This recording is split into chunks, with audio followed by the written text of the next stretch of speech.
Make your Snapchat profile to public in minutes. Open the Snapchat app on your iPhone or Android device. Make sure your account is at least 16 years old and in good standing. At the top left corner, tap on your profile icon. Next, tap on the settings gear icon at the top right. In the search bar, type "See Me" and "Find Friends" and click on it. Turn this option on. Go back to the main settings page. Here, tap on Contact Me option.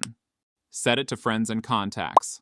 Again, go back and click on View My Story.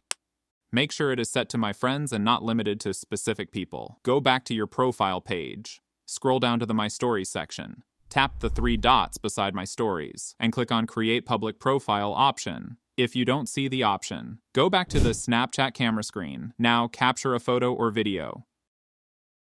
At the bottom, right tap on Send To. Here, select My Story, Public. Tap Send Arrow to post it. Now return to your profile page. See if the Create Public Profile option is now available. If the option still does not appear, open the App Store or Google Play Store. In the search bar, type Snapchat. Tap on Update if available. Sometimes the updates will appear late to a few accounts. And that's it.